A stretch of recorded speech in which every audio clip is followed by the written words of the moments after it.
Okay, well, in any event, we do have quorum, so we'll go ahead and get started. It's 1:01 p.m. on Tuesday, July 11th. Thank you, everybody, for joining. I'll go ahead and we'll start off with the roll call. Onaunathon, Chair of the Council. Mary, I'll go to you next. Mary Bashir, Vice Chair, Hawaii Island Representative. Thank you. Michelle? Michelle Lefebvre, normally on Hawaii Island, today on Kauai, and I'm alone. Thanks, Michelle. Tessie? Tessie Kinnaman, Kauai. Thanks, All alone. Tessie. Oh yeah, you guys don't have to say if you're alone anymore. So don't worry. Yeah. Robin? Hi, Robin K., Island of Lanai. Thanks, Robin. Roy, go ahead. Roy Abe, member from Oahu. Thanks, Roy. Maka'ala. Makala Kamwana on Kauai, and how come we don't have to say it anymore? New AG? Did somebody challenge it? I hope. Yeah, on advice of counsel, we no longer have to say it. And Allison, I'll let you discuss why. Oh, I'm not sure that it was ever actually required. It might have been done more as because things were uncertain as sort of an extra step. But you do need to say if someone is in the room with you and who that person is, if they're not a minor. Oh, okay. That's good guidance. Thank you, Allison. Yes. Well, the cat is here. Okay, thanks. Ron, go ahead. Ron Terry from Hilo. Thanks, Ron. Rachel? Rachel Sprague, calling from Lanai. Thanks, Rachel. Tom, you want to go ahead and introduce yourself? Tom Eisen, staff with the Environmental Review Program at Office of Planning Sustainable Development. And Kim is here. Kim Ishimoto, I'm actually with the Special Plans in Office of Planning, but I'm helping out with the ERP program. Okay, awesome. Welcome, Kim. Thanks, Tom. Mary Alice is not here today. She had to go to a different meeting. Okay, so she won't be able to join at all. Correct. Okay. I'll give a brief statement from her. Okay, great. Thanks, Tom. Okay, and Allison, go ahead. Sorry, my mouse got stuck. Allison Kato, Deputy Attorney General. Okay, thanks, Allison. And I see we have one member of the public on, Sean Maskery. If you want to go ahead and just state your name for the record, please. Sean Maskery from Oahu. All right, thank you. And so, Sean, for our meeting, if you want to comment or provide testimony on any agenda item, please just raise your hand at any time. If not, we're just going to kind of go ahead and go through our agenda items. And if you have questions at any time, feel free to ask as well. Thank you. Thank you. All right, so we have one set of meeting minutes. Kaylee's been doing a really great job, and thanks to Tom and Jen for supervising her. I think we're finally caught up on minutes, guys. So just one set to review. It took a little while, but we made it. So thanks for everybody for hanging in there. And I know we had a couple of months of reviewing a ton of meeting minutes. I'll give folks a couple of minutes to review. I reviewed, I don't have any, well, maybe like one cleanup comment, but no substantive comments. So give folks. I move that they be approved as circulated. This is Mary speaking. Thanks, Mary. Do I have a second? Robin. Okay, thank you. So we have a motion on the floor. Did folks need a little bit more time to review? Let's see. I'm not seeing any yeses. Okay, any discussion on the minutes, amendments? Okay. My one comment then would be in the staff section on the first page, after Mary Alice Evans' name, Acting Director, Office of Planning and Sustainable Development, if we can just capitalize the S in sustainable for consistency. But other than that, I don't have any other amendments. Anybody else? Okay, Mary, Robin, will you folks be okay with the proposed amendment for your motion? All right, so that's fine. Thank you. Motion on the floor is to approve the June 2023 minutes as amended. If I can have everybody, all those in favor, raise your hand and keep them up. All right.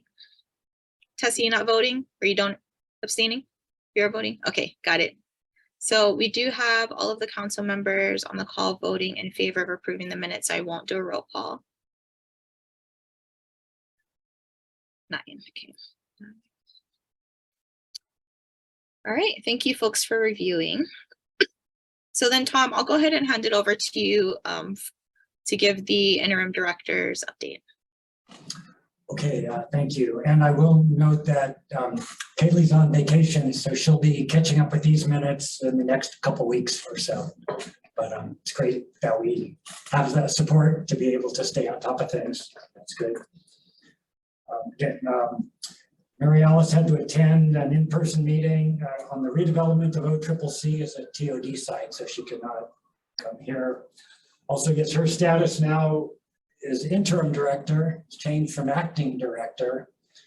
It's not crystal clear exactly if that means anything other than her tenure is longer than it was before. She will presumably stay interim director until she's confirmed by the Senate when they meet again next session, and then be just regular director after that if all goes well. We have initiated the hiring process to fill one of the vacant junior planner positions, so hopefully that will happen smoothly and quickly because we could use the full-time support. Until then, Kim Ishimoto here, who's a staff with OPST, has been graciously assisting us, and we're very thankful for that. And then the last point is apparently the use of our OPST's 2 MailChimp email services really help distribute the notice of the forum invitation. So, because just based on the attendance, it seemed pretty good. So we certainly will continue to move forward using those email opportunities. And that is all that she had mentioned to mention. So. Great, thanks, Tom. Does anybody have any questions for Tom on the interim director's update? Okay. All right, Tom, I might have some other questions for you as we get later in the agenda. And I'm not sure if Mary Alice was able to discuss stuff with you, but we'll get there when we get there. All right, so Mary, I'm going to go ahead and hand it over to you. So no committees met today, but I do have some updates for those who requested it. Go ahead, Mary. Thank you very much, Madam Chair. As Tom mentioned, we had a really nice attendance. We had over 100 participants in our forum via Zoom with Ron Terry and Wayne Tanaka and Rep. Lowen presenting on the subject of clearing the hurdles of the EIS. There were the quality presentations, not a lot of questions, but the questions that we had were good and it enabled our presenters to expand on some points in in a manner that I think everybody appreciated. So thank you very much. We look forward to doing our next one, which will be most likely in October at this stage, and we do not have a subject matter. So if anybody has something that they want a presentation on, let me know right away so I can get to work. So then that concludes INO's report at this time. Thank you, Mary. And thanks to the entire INO committee for putting that on. It was very well attended. I listened in, and yeah, Robin, did you want to say anything? Go ahead. Go ahead, finish. Oh, no, I didn't. No. I was just gonna say thank you. You know, I'm glad we had really good attendance, and I was gonna ask Ron if he wanted to comment or anybody else who attended. So go ahead, Robin. Well, clearly Ron was the star of the show, so we ought to give him a chance to say more. First of all, congratulations to the committee. It really was well done. It was a really good turnout. It was an example of what we can do in the future as well. I wonder, Mary, do you do any kind of follow-up survey? This was really valuable. I found this not useful. I mean, now that we have this great mailing list, I wonder if it wouldn't be interesting to do something like that. We talked about it. We decided that we would take this at one bite at a time and figure out, our format. So I'll put that on the agenda for the next INO. I just want to remind you all that we are not staffed. This is all volunteer. So And if we did do a survey, how we would collect it and how, what would we do with the data? That would be the next question that would be asked. So whenever I'm asked to participate in a survey, I really like to know why am I taking the survey? What's going to happen with it? So. Yeah, what I was thinking was that, and perhaps it would help answer your question about what do we do for the next one. That obviously I know we're all volunteers, but anyway, just a thought. Okay.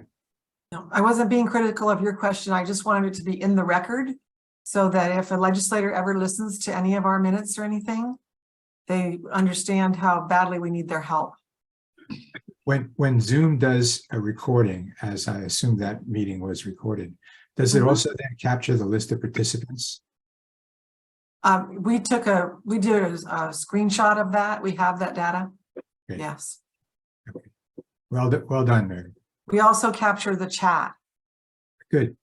Yeah, there was some useful information shared with that. So, yeah.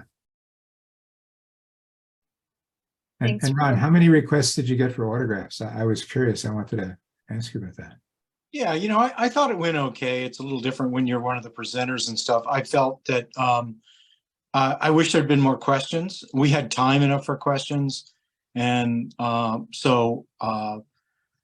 not to put more work on Mary, but I had this exact same suggestion as you. It'd be nice to know what they did get out of it, what they didn't get out of it, what they'd like to hear more of. I didn't know who my audience was going to be, and so I kind of did a middle brow kind of presentation, and I saw the names on there as they popped up one by one, and like, oh God, there's some really smart people on here, really connected, really in the know. And I should have raised the presentation a little bit, probably made it a little bit more technical and that, but it was too late by that time. But any advice that those folks could give me would be really helpful, because I think we may want to do something fairly similar again. And, I saw that affordable housing seemed to be a theme that was coming through there, and the Chapter 343 in affordable housing. And we might want to do something specifically on that. That was partly because we had Wayne on there, and he's really involved in that, as am I. But I could see that Nicole was interested in it too. And we know that Josh Green is, if he hasn't already, is about to make some emergency proclamation that will probably affect not only 343, but a number of other state laws and how they're applied. And I think it'd be a fascinating discussion on a higher plane. One suggestion I would make, Mary, I think, I thought about this too late, but you might want to have a couple of us prepped with questions in advance, just to get it started. Dawn and I've already talked about that. Okay. And but yeah, that we should have some questions ahead of time. So, and then we can feed them to you guys, depending on who has the time to participate on the call. Okay.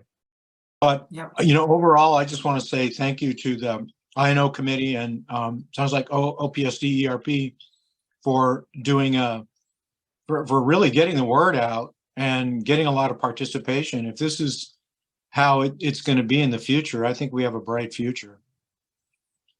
One point I might add just to that notion, there's pros and cons of asking for pre-registration before these things, but it would give you a sense of who might be attending so that it's not going into a blind.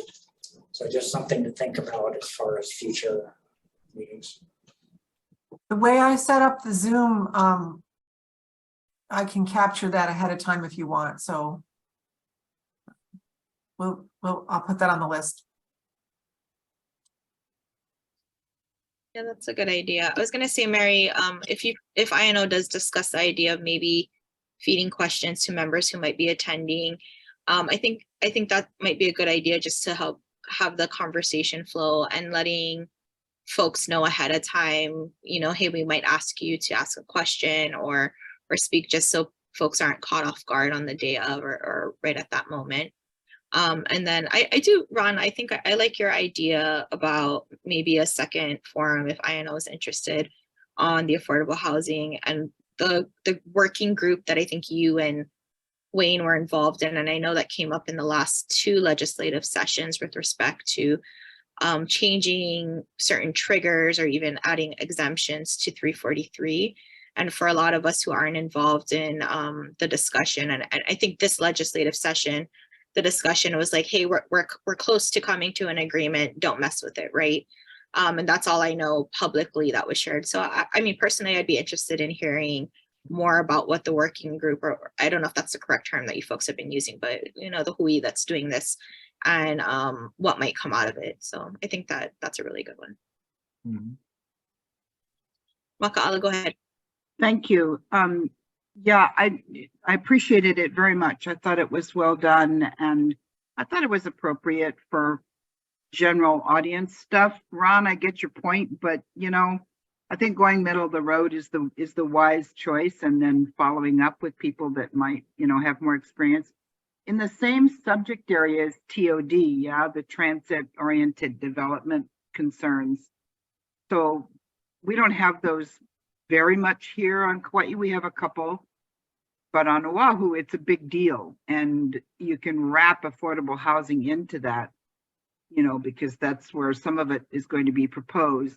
And it does dodge a lot of process that the community is accustomed to, right? So many of the people that pay attention to our group are those folks, and they're accustomed to dealing with the EA and EIS process.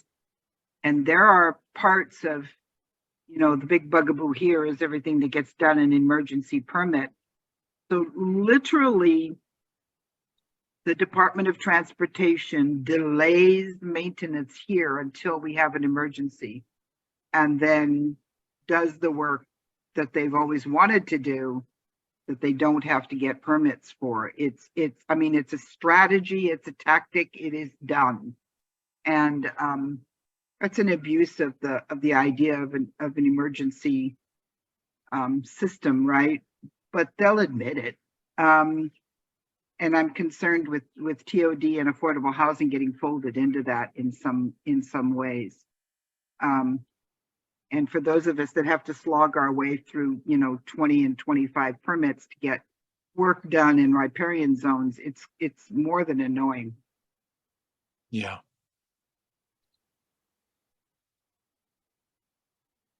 Thanks, Maka'ala.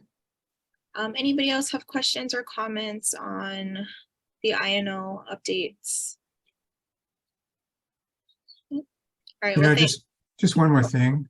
I'm not sure about this, so I want to think about it more. But just to put it perhaps on your agenda, Mary, for the next topic, we also have the opportunity / responsibility to provide advice on environmental issues.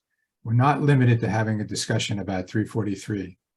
And so we may want to think about some of the more pressing environmental issues facing our community and have a conversation around those. I knew obviously there's some risk to that, but it would help us answer that question we're always struggling with, is what do we do now that we don't review things and we don't have an annual report? So we might want to think about which issues would be really exciting and who would be good speakers, and then let Mary moderate the whole thing.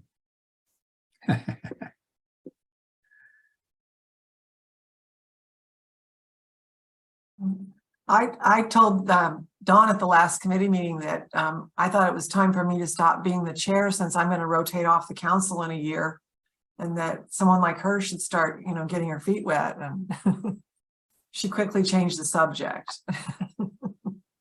Well, Mary, I did want to say, I told you afterwards, but I thought you did an outstanding job of moderating too. That was really, it really helped it flow. Your introductions and segues and you know, guiding it through, that was super, super helpful. So hopefully we'll have 5 or 6 forums in the next year and you could still do them.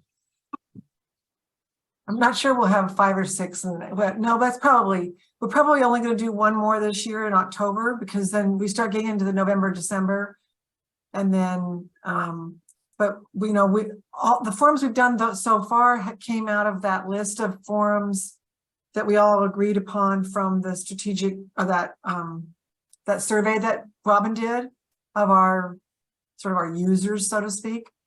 But we went back over that list and we felt like there wasn't anything that could come up meaningful at this point. And so that's why I'm tossing it back to you as council. If there's anything the idea, environmental issues is a pretty broad topic, but I understand your point, Robin. And it would be nice to just ask the question, what's going on? Because that's what we did before and got that prior list to work from. So what's happening in your worlds, folks? What do you want to talk about? What do you want to know more about? Dawn and I are going to attend a forum next week of, let's see what this group is called.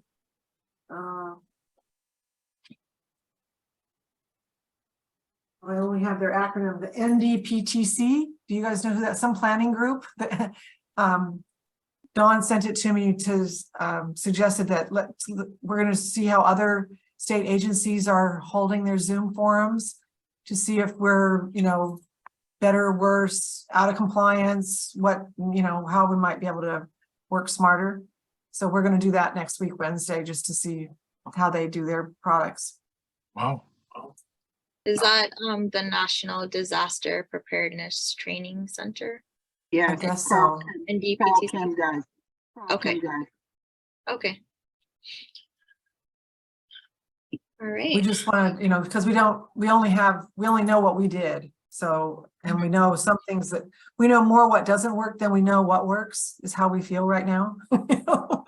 We feel like hopefully we got we don't work stuff out of the way so we can do what works going forward.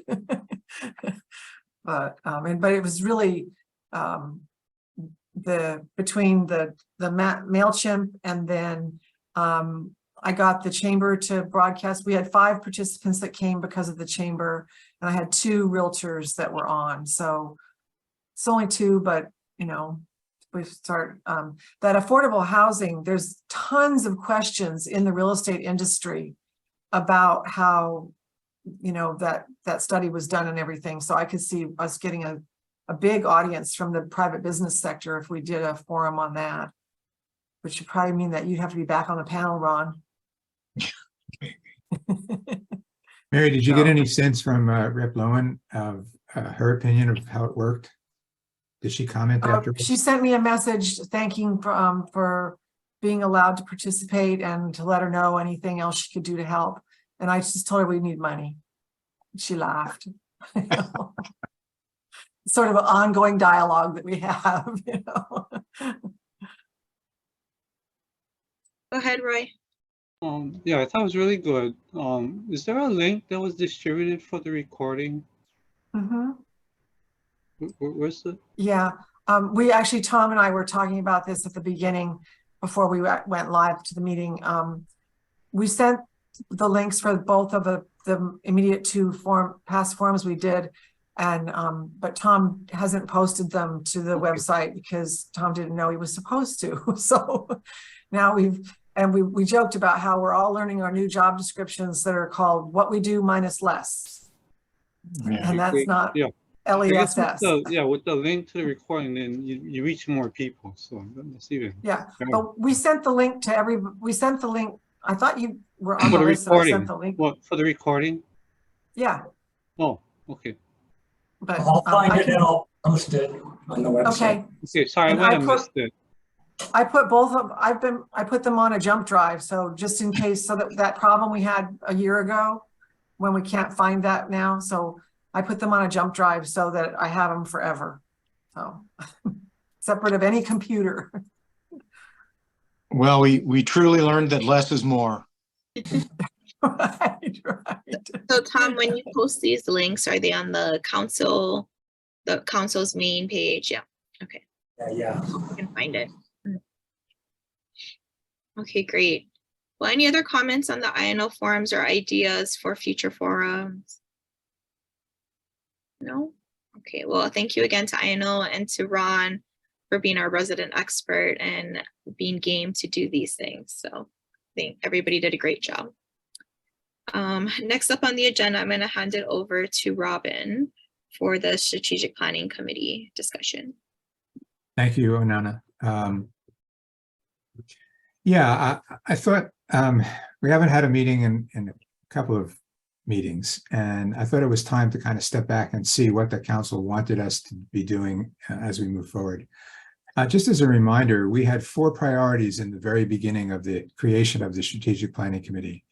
One and first was unfinished business, which included the development of policies and procedures and some work around exemptions that was happening in the PIG, and that was nothing we were specifically doing, but it was addressed as one of the unfinished businesses for us. Secondly was integration into OPSD.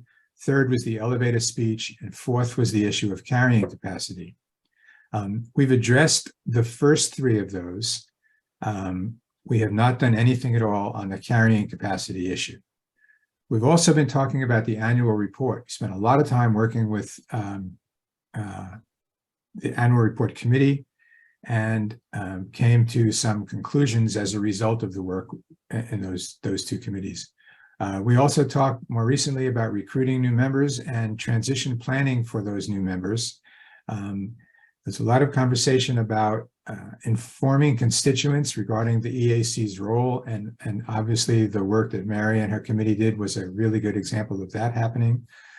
Integration with OPSD, Onana and I have had separate conversations and joint conversations with Mary Alice. Of course, the upheaval with Scott put I don't know what you call it, made it a rather challenging conversation. But all in all, that has been on our screen. The elevator speech was done. So we've pretty much addressed and, quote, accomplished the major priorities that were asked of the Strategic Planning Committee.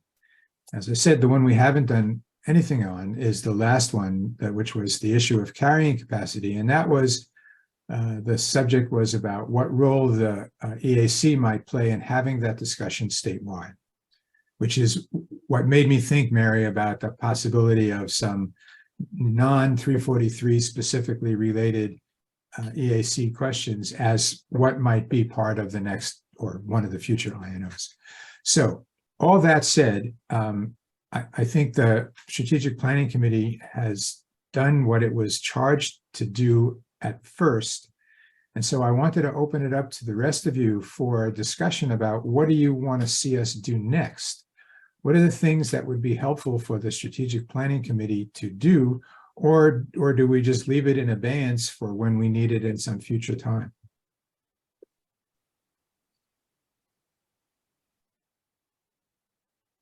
So while folks are thinking, and thank you, Robin, for that very clear and succinct summary of, the goals of the Strategic Planning Committee and the topics that the Strategic Planning Committee kind of set out. I'm glad you mentioned the elevator speech, and this is not exactly on point to your question of what the council wants the Strategic Planning Committee to do next. But in connection with the last agenda item, there was a question at the forum about, what's the EAC's role? And I thank, Mary and Ron for responding to those questions. The elevator speech is something I think all panelists from the EAC should have in front of them, because that would have been the perfect little bullet point, just to help with that response. I think you folks responded great, but that's exactly the situation where we would want to use our elevator speech. So Mary, if you can add that for INO to just make sure any council members attending or the INO folks, whoever's moderating, kind of just has that, handy. That way, you have the answer right at your fingertips. So thanks for that reminder. Go ahead, Makaala. I have a thought. I don't know if it's actually germane, Robin, but I've been thinking, now that OP is OPSD, does that affect in any way, positively or otherwise, the work of the EAC? Are we to focus on SD at all, or are we still following a different charge? And it kind of reflects back on what we were talking about earlier with affordable housing being the subject and how all of that how all of that ties in with environmental quality and issues and so forth. So what does sustainable development mean? Does it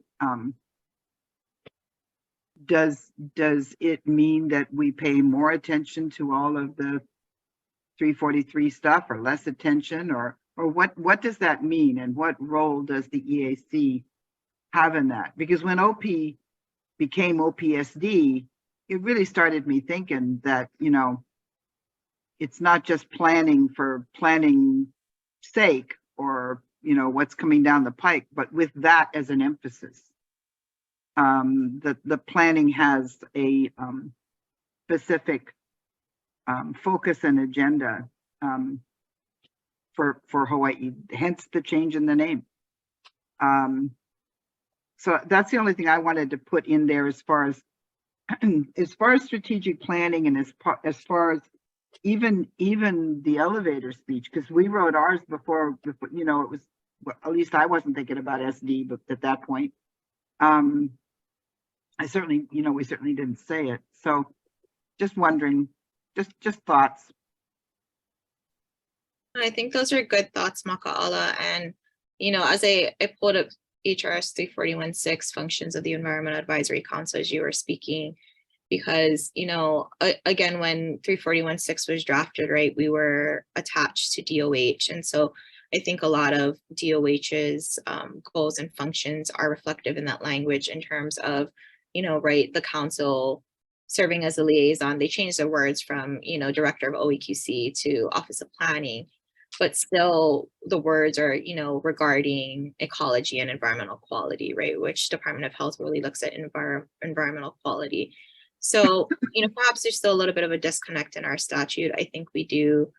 I mean, technically agencies have to, they're creatures of their enabling statutes, right? But being that we are a part of OPSD, I think and we're an advisory council, right? We're not the decision makers at the end of the day. And based on our relationship with OPSD for the last few years, and, you know, Mary Alice has been so very supportive of the council. I think looking at and supporting functions of OPSD to the extent they want us to do so could be something we do.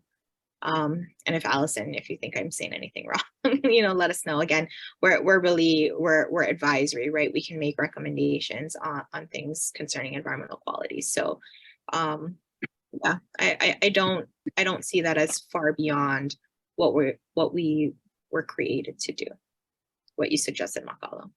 Yeah, so we just had a situation in Hanalei where we upgraded, rebuilt, and then built some new in a county facility, the county base yard in Hanalei. And it was a really good example of old time stuff that needs to be done, that always needed to be done, and work on the ground, the community. It's the grounds crew, it's the parks people, it's public works, it's ocean safety, it's the water department, people that dig holes and so forth. But when we did the buildings and so forth, we paid very close attention to our watershed management plan and to sustainability and all the rest of it. And just doing that with their building carried over into what the guys are thinking. Okay, I can't just go out and fill potholes. What am I filling them with? And it was very, very interesting to hear a little bit of shift, even with the people that had worked there for a long time, and going into what you and I would consider sustainability.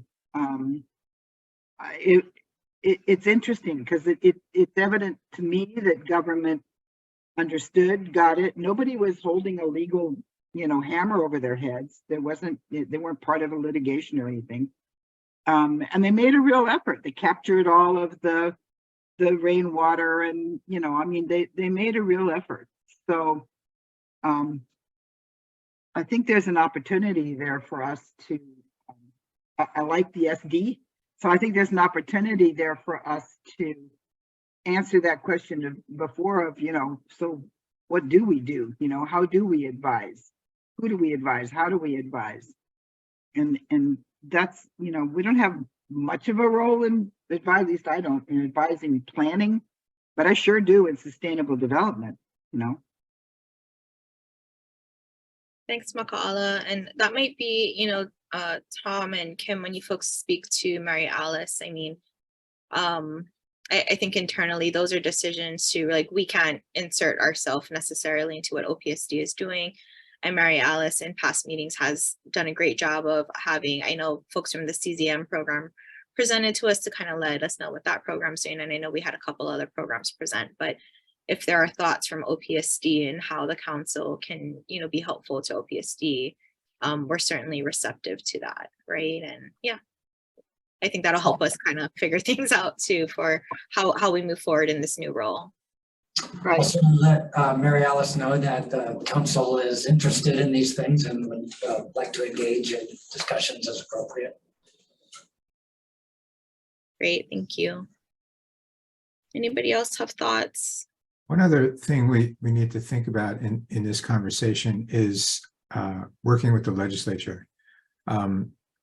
This reminds me that Onana and I are still responsible for having a conversation with Rep. Lowen and Senator Gabbard about the annual report and how it doesn't fit with does fit with a non-existent OPSD report.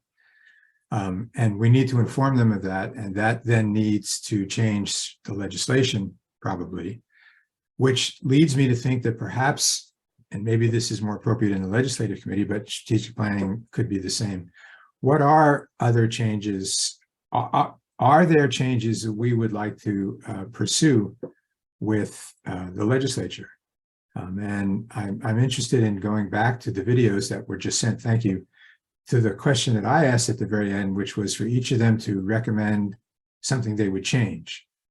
And so I guess my point is that we still have some work to do with the legislature.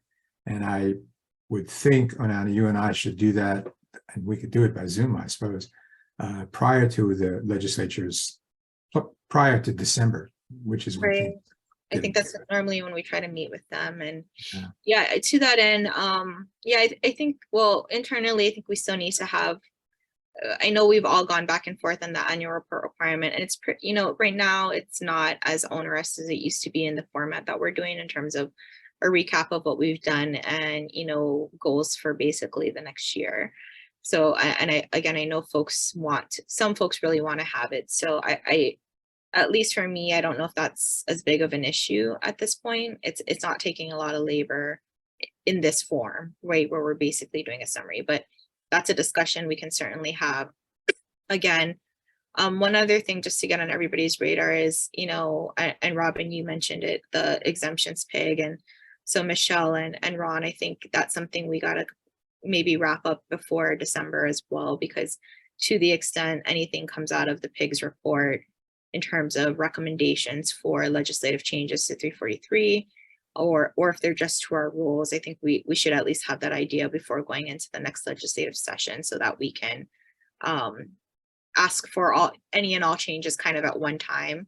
It's best to have that before December, just because once we get into session, it is hard, right? Because it's the mad dash to get the bills drafted and get things through. No, the only thing I would say about the annual report is that the way Rep. Lowen phrased it is impossible to fulfill. And I think just to clarify that, maybe we just send her a note, just FYI, Rep. Lowen and Senator Gabbard, thank you for the changes you made. We appreciate your effort to keep the annual report. Please note, however, that OPSD is not required to yada, yada, yada. Because I think, not that they would scold us for not, I'm sure they're not even paying attention, but I think for us guys to be on the up and up there, we should tell them that it's not going, what they wrote can't happen. That's a good point, and we can certainly do that. We should work on proposing some language fixes so that we can just say, hey, we think it should say this, basically. Mm-hmm. But yeah, in the meantime, in the coming months, if folks have other proposed changes, either to 341 or 343, please start letting us know so that we can, get that list going. And Roy, go ahead. You have your hand up. Yeah, I think just going back to the original, the statute itself, seems like we're supposed to, identify environmental issues and advise the governor and I suppose the legislature. So I think it would be nice if we identified and pointed out what the key environmental issues are, which are things like invasive species, stormwater runoff and impact on the corals, and all these,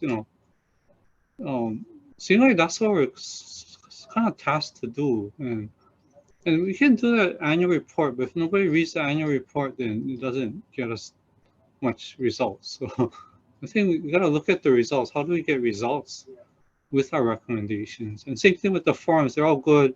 But if we're just preaching to the choir, then, and if the legislatures don't attend or the state executive folks don't know about it, then yeah, I don't know if we're actually effective. Are we being effective in helping the environment, which I would think is kind of our underlying objective. So anyway, just some input. So I'm looking more at the big picture, if anything. Yeah. So start with the big picture and then how do we get there? Yeah, those are really good points, Roy. Thank you. Yeah, and I think that's something we've struggled with as a council is I don't think we have issues identifying what are the environmental issues, but in terms of how do we see results or make things better with the $0 budget that we're on, it is kind of the tough thing, right? And maybe that's something that we need to look at more in terms of, are we looking at just things that we as a council can accomplish? I mean, I think we can make recommendations to other agencies as well. We just got to figure out how do we do those recommendations. I don't know, I guess in a way that's not offensive to the agencies that have the expertise that are working on them, right? I mean, I think that's a little bit of a challenge, which a lot of these agencies should be kind of handling this stuff anyway. So where do we fit in that conversation, right? Is what we're trying to figure out. Yeah.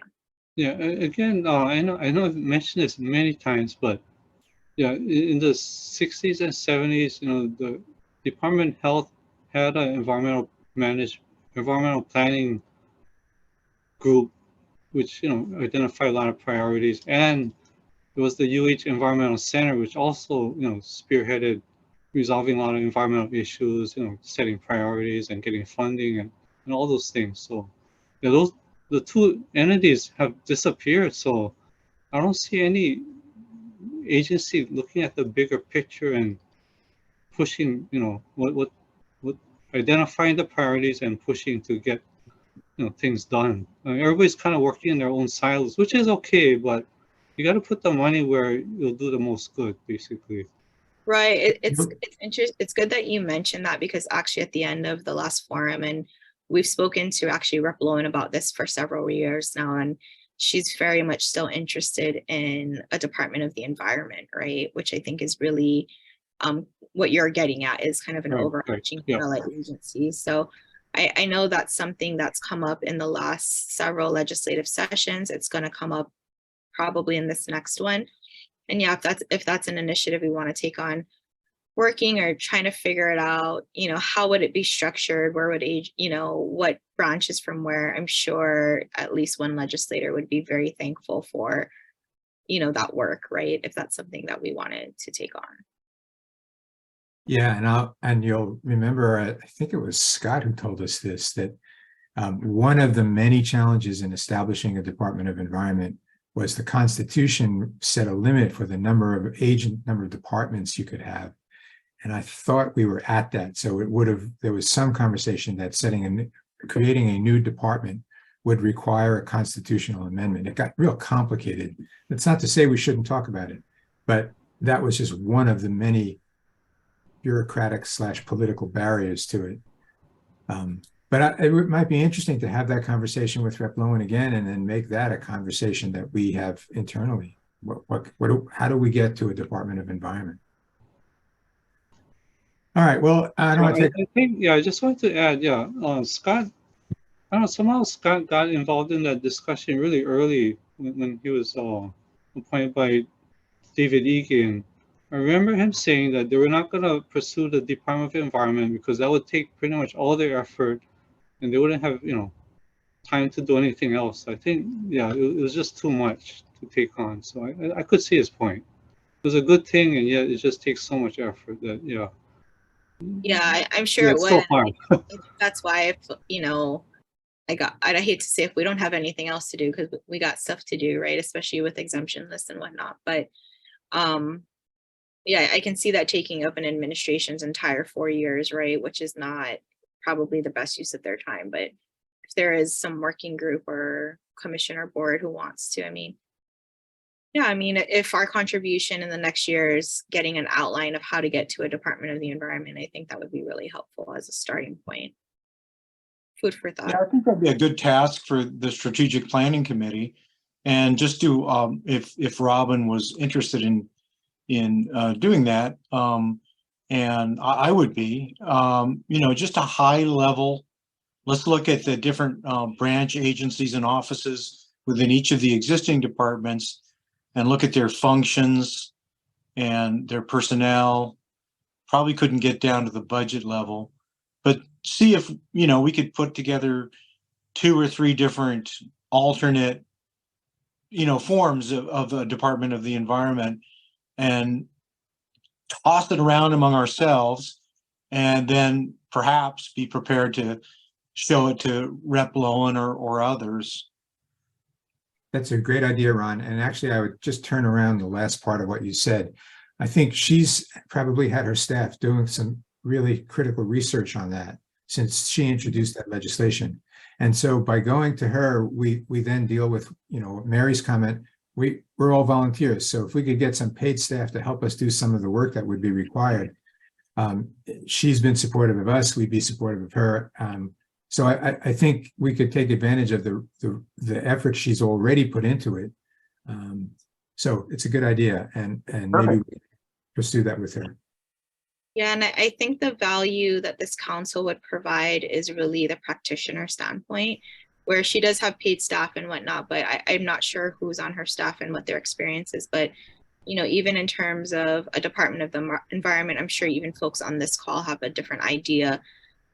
With my work with applicants, right, I'm thinking of what makes sense in terms of like a permitting process going through it, where you have everybody in tune and the right hand's talking to the left, but also for the environmental review portion, right? So that's kind of where my mind goes when I think of a Department of the Environment, is kind of a comprehensive one-stop shop almost, but with the different, you know, levels of checks and balances within. But others might have a different idea of what that looks like. So I think that in terms that the council would bring that value from the practitioner standpoint. Yeah. I'd be interested to hear, just since he's here, I hope, Tom, with all your experience in different agencies, what are your thoughts on that? Well, the issue has come up both time and time again, going back quite a few years, and I was never deeply involved in the conversation, but I know that different configurations have been examined. So we may want to just look at the historical record wherever it may exist. I'm sure in the blogosphere it can be found, to the extent it happened back in the 90s and the 2000s, different proposals of different combinations. But certainly, I mean, on some level, it makes sense to have a coordinated effort. If it's just more bureaucracy, though, you've got to wonder, is it going to really accomplish anything? So it needs to be more than just a letterhead somewhere. And even if it's, and hopefully it is, motivated, engaged people, their functions have to be well planned, like Onana was saying, to support a worthy process. But as planner, I think it's a great idea to plan for this, whatever it might be. Thanks, Tom. Roy, you had your hand up? Yeah, actually, I have a org chart for the Department of Environment that was developed in, I don't know when, the 70s or whatever, so I can try and find it. But essentially, I know at that time they were looking at taking the environmental functions from DOH and combining it with the environmental functions of DLNR. And that was a basic thing. I think the DOH folks wanted to have separate from the DOH because I guess the DOH always used to focus on medical things, and the environmental folks, you know, were kind of it's kind of like put at a lower level or whatever, but things are a little different now. I think EP funds a lot of the environmental functions at DOH, so I think they're doing okay, but you know, still understaffed and so on. But again, it's nice if everybody's, you know, working together rather than separately in different silos. So maybe we can get more efficient by not duplicating certain functions. So anyway, yeah, creating a new bureaucracy is just going to add bureaucracy. So it's kind of always a trade-off. Yeah, I think those are really great points, Tom and Ryan. Right, if you do have that, I mean, maybe send it to Robin for strategic planning. Okay. And then I know at least in the last 2 or 3 sessions where a Department of Environment bill was introduced, the specific 8 branches or agencies, right, that they thought they'd combined were identified. I think it differed over the last couple of sessions. So taking a look at that and what makes sense. And I think, of course, the goal would be not to add another more bureaucracy, but to pull things, like you said, to avoid, you know, duplication of efforts, right? Pull departments so you're not having to go to more places, basically, to get something done.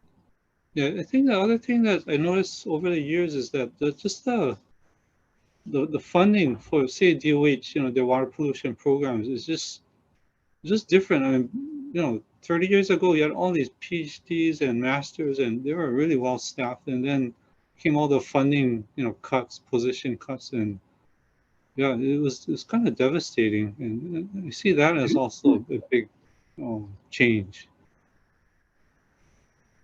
Well, thank you. Let me add some of this to our strategic planning committee conversation at the next meeting. That was helpful. Thank you. Thanks, Robin. That might have been more than you were asking to do at the end of the day. Thanks, everybody. That was a really good discussion.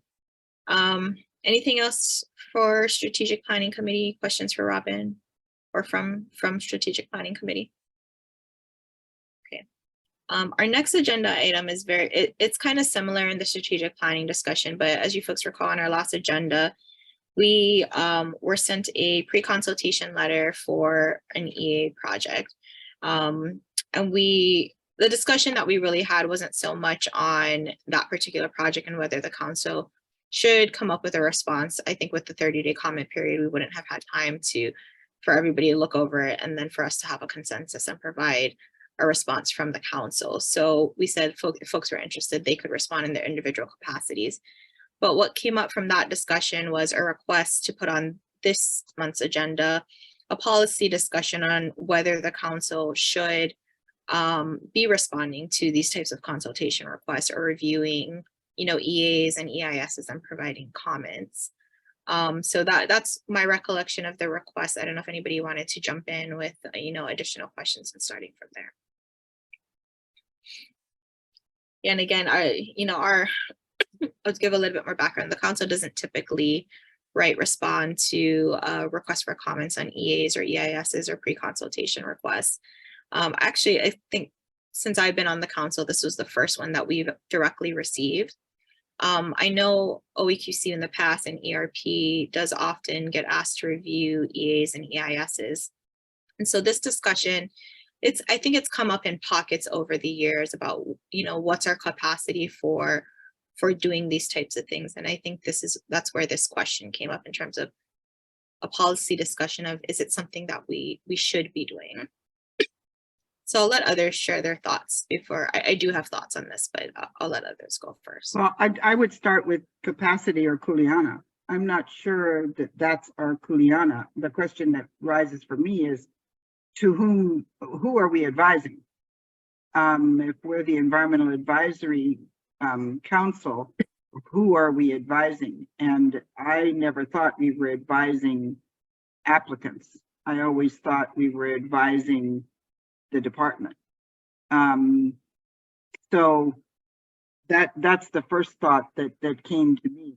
As tempting and enticing as it is to want to assist anyone in doing a better process and getting a better foothold on whatever it is they're proposing, it's very tempting. But frankly, Chair, your response of, if any of us individually wanted to respond, that's fine. We could do that as a public person anyway, but I don't see it. I could be wrong, but I don't see it as the Kuleana of the EAC. Thanks, Makala. Anybody else had questions or comments? Well, oh no, and I just wanted, I wasn't at that meeting. I was just wondering, what was the issue? What was the agency? What was the request?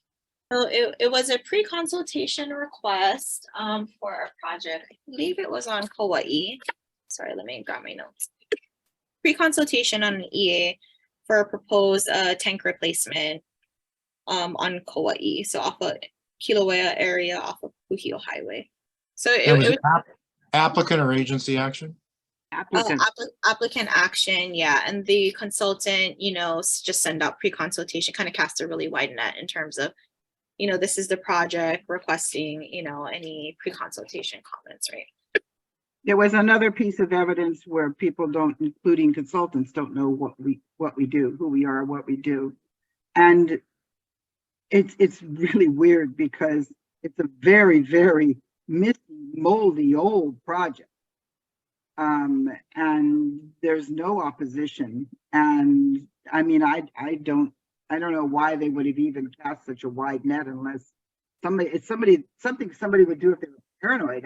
There's nothing's going to pop up. I can't imagine what would pop up in this particular project. But you said a tank. What kind of tank? It's a water tank. It's a water tank. And why did it trigger 343? I have no idea. I didn't look at it substantively. I didn't have time, to be honest, to look at the request. I don't know, Ron, because it's a replacement. I think they're using some public money, but they're not using. I don't even know how it's funded, to be honest. But the communities wanted and needed it for 25 years. Okay, yeah. Well, I was just curious about what that was. I don't think it's a problem that anybody sent us a letter. We are under no obligation to answer it, because I do these all the time, and I might send it out to, in some cases, 100 people. I'm lucky if I get 5 to 10 responses. So I'm sure he won't miss us not responding, he or she. But that's so I don't think we've been derelict in any way in our duty. Or don't they just want to say they asked? Don't they just want to tell their client, we asked all these people? Yeah, sure. Yeah. Maybe the council did want to say something. For practical purposes, it would be difficult. You usually want those responses in 30 days, although sometimes they can wait much longer. And but there's no statutory 30-day thing. But for us to have it distributed to all the council, then have a meeting and then get back and have a great discussion on it and vote on it, it's probably beyond our capacity to do much. We'd probably be duplicating others' agencies' efforts that were probably more well-versed in the areas or the projects. And again, as Onauna noted, we don't have the capacity as a group to really dig into these things. But just as a devil's advocate, maybe we want to do it sometimes. I would say that we should have a clear policy that we can send out to people that politely explains all the things that we've just talked about. We don't have the capacity, we don't have the time, our process would be too cumbersome, it will take too much to get a consensus. We are not experts in this field. We appreciate being asked. Our role is to give advice to the OPSD and not individual EAs and ESs. And that way we're able to simply respond. We may never get another request. And certainly this is the first one in Onauna's experience. It's the first one in mine as well. But I think it would be good to have in the back pocket to have a request. And I'm going to suggest that Onauna and I draft something to that effect. It doesn't have to be a long tirade. It just should be a statement from EAC. That's fine. But I would opine that I'd rather you not include, we don't have the time, we don't have the capacity. I'd rather you just keep it clean and say, Makala, would you like to draft it?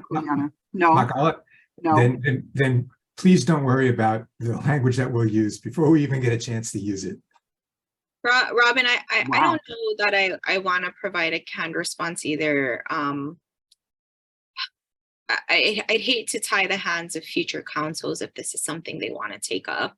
And then we do a response like that, which says, you know, it's just not something that we do. Looking at our statute, I agree with what Ron said, and I said this at the last meeting, that we don't have any legal obligation to do it. But I don't know if future councils would want to do it. So I don't even know that we need, these guys are used to not getting responses from people, right? They are casting a wide net. We're not under an obligation to say, hey, we don't plan to respond. So my inclination is actually not to provide any response that would tie future council's hands. But again, please make your arguments if others feel different. This is what this time is for, right? Let's discuss and let's see what the best approach is. Okay,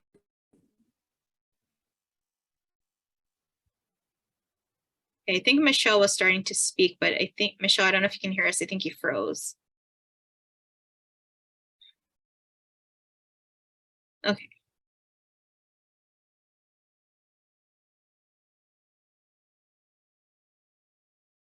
Okay, when Michelle comes back, we'll let her jump in. Yeah, I don't know, Robin, is there a reason why you want to have a response for these types of comment? I do want to hear your reasoning for it. I just think it's cleaner for us to state why we're not responding. You know, you guys know better that these are sent out to hundreds of people and you only get 5 responses, and that not responding is normal.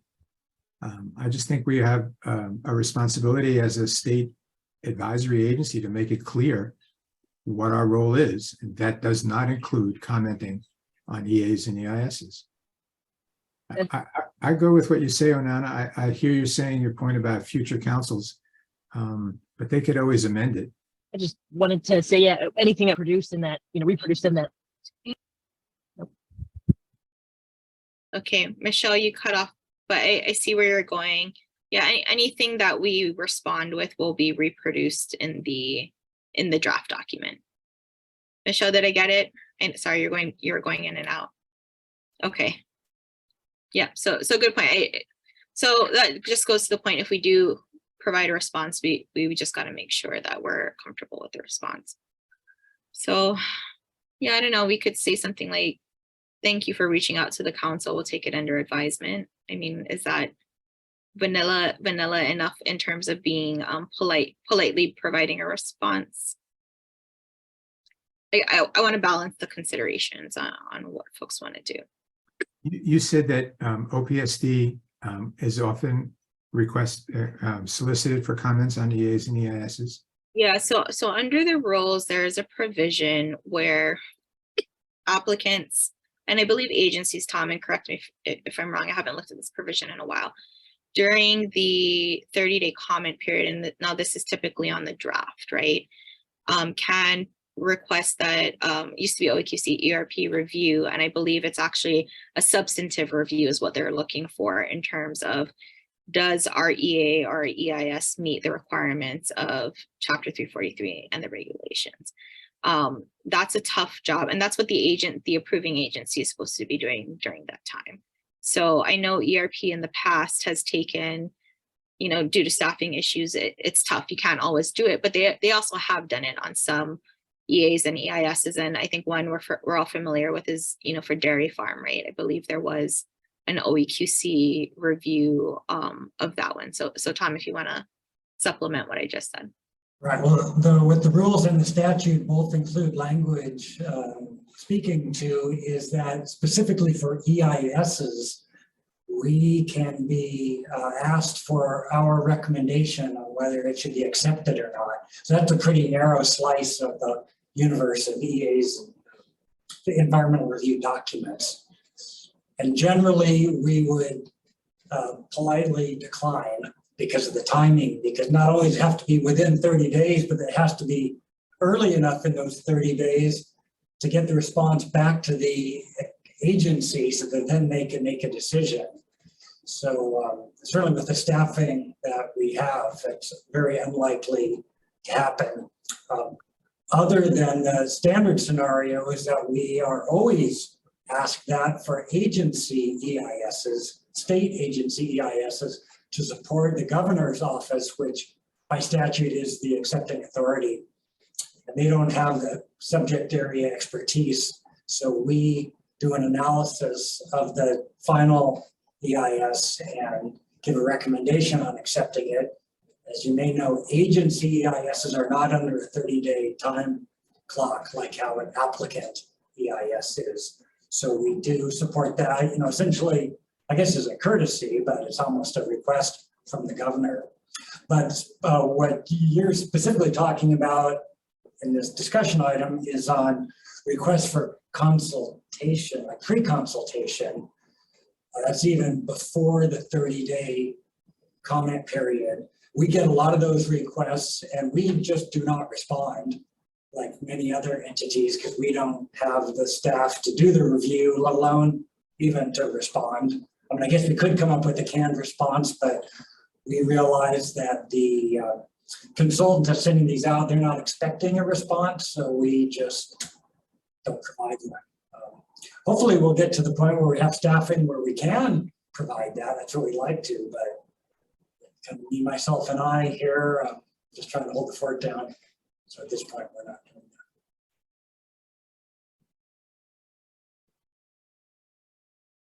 that. Thanks, Tom. That's helpful. Thanks for reminding me. It's just the EISs, so that's really pertinent.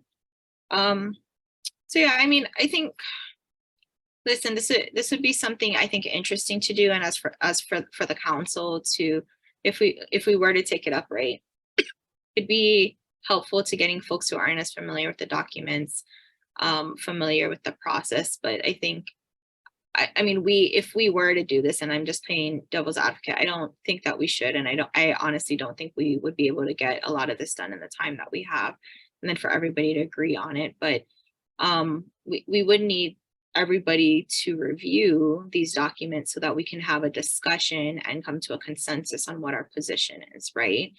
And unless, it shouldn't be a situation where everybody says, oh, okay, you one person review and we're okay with what you say, right?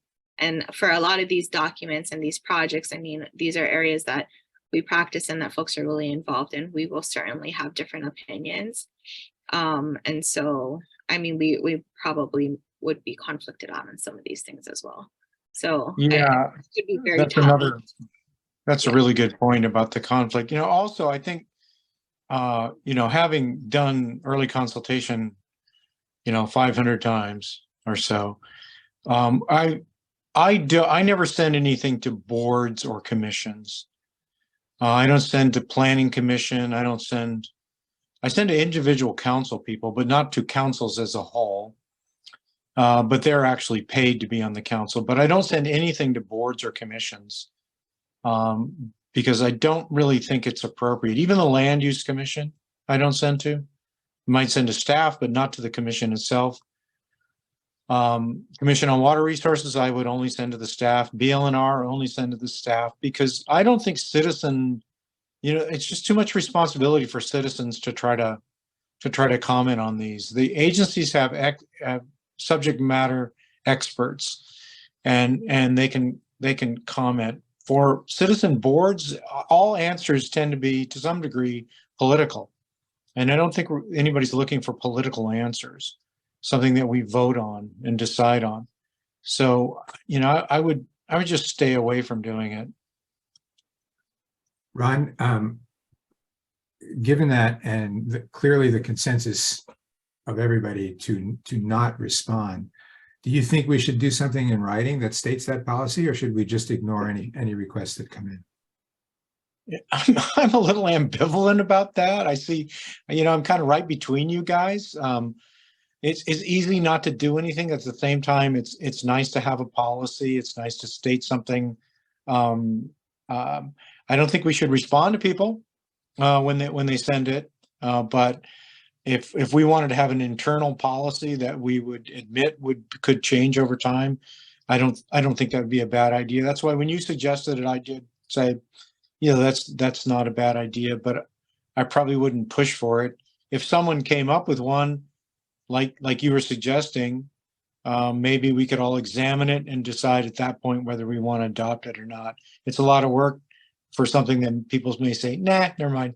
But I'm not against that. Robin, if you want to propose some language, I can add it to our draft policies document, and we can take a look. I mean, that's a way to do it in terms of the actual policy of responding or not responding. And just say, as of the state, pursuant to discussion at council meeting on July 11th, the council, will not provide a response, and just, you can say in our policy document, this is not binding on future future councils or whatnot, something like that, if you think that's something you'd be comfortable with. I think the value of having this document as part of our policies and procedures, forget about sharing it with the requester for the moment, would have eliminated this conversation and the conversation we had last month. Okay. We could simply say, when something like that comes in internally, we don't have to deal with it because we have a policy that says we won't do it. So I think there's value in having it done. The second question is, should that then be shared with the person who sent it to us? I think yes, but that's not a big deal. So to short answer your question, yes, I will draft a couple of sentences and send it on to you and Anna, and let your legal mind make it a brilliant statement of policy. Okay, well, and then we'll circulate it for everybody to review and make sure everybody, agrees with it. I wouldn't circulate the policy document itself, right, to a person who is asking us, to be pre-consulted on something. But yeah, I get it from like a polite standpoint. It's nice to send a response, but realistically, it'd be us being like, hey, Tom, can you send out this response on letterhead? And we know you got a lot to do, where a response isn't, really required in this situation. And I do want to make it clear on this, of course, as individual citizens, if we get these responses, I mean, I think we can put this in the policy. I mean, I'll let folks know via our agenda or whatnot, or maybe we can have Tom just email it out to the council, since it typically is a 30-day thing, and just say, hey, this was received. And of course, if folks want to, as individuals, respond, there's nothing preventing you from doing that, right? I mean, that this is the public process. What we're discussing here is whether or not we as a council take the time to review together and then come up with a position and discuss and vote on what that position is, and then draft that position up, right? Which is all necessarily to be done within about 30 days. Okay. And sorry, hi Don, do you want to just introduce yourself? And then Roy, you're up next for the record. I'm Dawn Hager-Nordblom. No one's in the room. I'm on Maui. Okay, thanks, Don. And we did get a clarity from Allison that we don't have to say whether or not nobody is in the room, but if somebody is in the room who is not a minor, then we have to state that. Okay. Thanks. Okay, Roy, you had your hand up. Yeah, I was thinking if you respond and we set a bad example, then consultants might think, oh yeah, environmental council always responds, so we should send them a letter. I think it's better to not respond and have only, whatever, very few people contact us. Once you start responding, everybody think, oh, you're supposed to send it to them, and everybody's gonna start sending us stuff. So anyway, yeah. That's a good consideration. Right. And Don, we're on agenda item number 6. This is kind of continued discussion from last month where we had the pre-consultation request. Today is really just a general policy discussion on whether or not this is something that the council wants to take on in terms of should there be a policy of providing a response to consultants, even that we are or are not going to respond, or whether just to stay silent. And if you have any thoughts, feel free to jump in. Any other thoughts on this topic? So Robin and I can work in some language for the next meeting, which we'll just put in our internal policy document in line with what we discussed today. And then we'll have everybody review and see if we're comfortable with that. I think that's the next step. And of course, if at any time anybody wants to open this discussion up again, just let me know and we can re-agendize it. All right, thank you. Any other questions, comments on this topic? No. Okay, so taking agenda items kind of 7, 8, and 9 together and not in order. Agenda number 9, just noting that our next meeting is on Tuesday, August 1st. We're looking at, and Tom, this is where I was going to ask you to step in if you had any additional information from Mary Alice, is we're looking at September as being our next in-person meeting. So the first Tuesday of the month is September 5th. I believe a number of us, including staff from OPSD and ERP, will be attending HCPO, which is actually starting on Wednesday, September 6th. So we were kind of thinking one option would be to have our next meeting on Wednesday, September 6th, with folks already maybe coming in, if that works. Council meetings would, of course, be committee meetings in the morning, council from 1 to 3, 1 to 3:30, depending on how much time we have. And then I think HCPO events kind of start the afternoon of the 6th. So open for discussion. Does September 5th work better for folks for in-person? Does September 6th work better? Yeah, I'm planning to attend HCPO if possible. And I think the plan is good. I guess my only question would be, if any others are planning to attend, are they going to go to the field sessions, which are usually on Wednesday, and that would conflict with the council meeting? I'm not attending. I'm not planning to attend any field trips, but there may be others who are. Right. My understanding, essentially similar. I think assumption is that none of the staff would be going to the field trips. They'd be available to me during the day on Wednesday. And since, if any council members that were coming to attend it, seemed like Wednesday makes sense. Again, unless they were planning to go on a field trip, then they wouldn't be available that day. Great. I know Dawn is definitely thinking about going, so she may have an opinion. Well, the one field trip okay, so, I find out HCPO is in Honolulu at Sheraton and make my hotel reservations. I go back like a month later, and the field trip, the only one I really want to go on, because I work for all the other agencies, is the water one, and it's completely filled up. It's like 20 people. So I don't think I'll be going on any of the field trips, but I think that's a good idea if we could meet. And I don't know if we have to meet at the DOH building, or where would we meet? Do we have to go down to downtown to meet? Because then we'd have to go back to wherever the reception is in Waikiki. That's the only thing. Coordination. I think we would meet at DOH just because we have 0 funds to meet anywhere else unless somebody has somewhere for us to meet. And also it needs to be accessible to the public, right? Since it'll be an in-person meeting.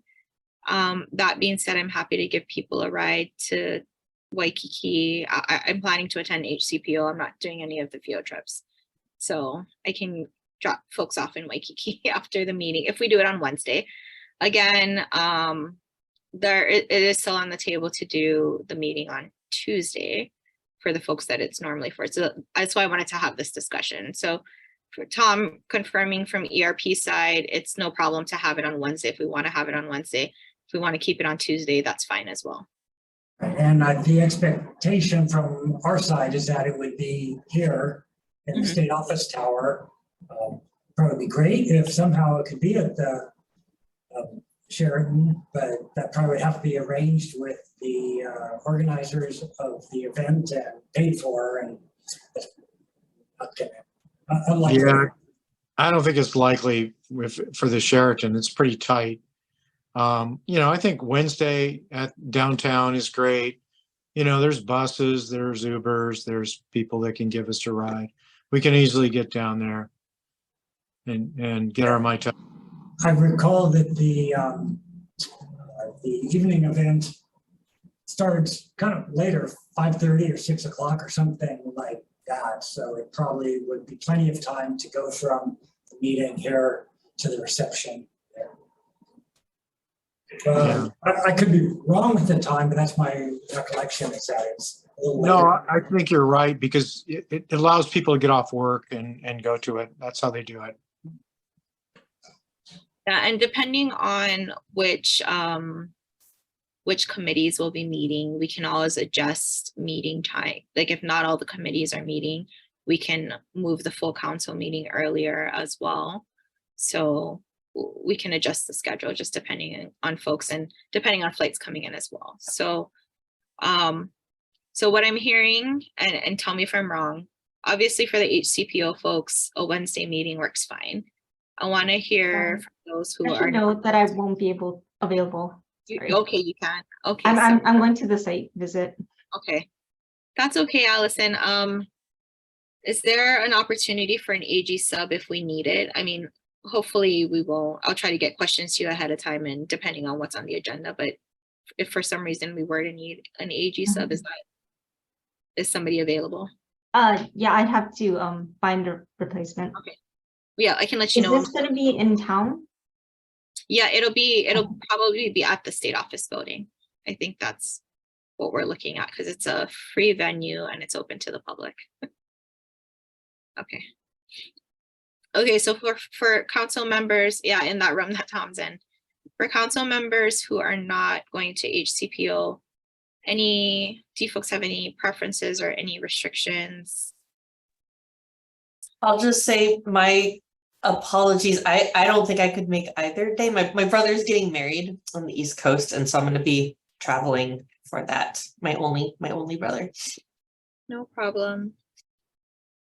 Okay, so no Rachel. And then Robin, sorry, you indicated you're going to be out as well.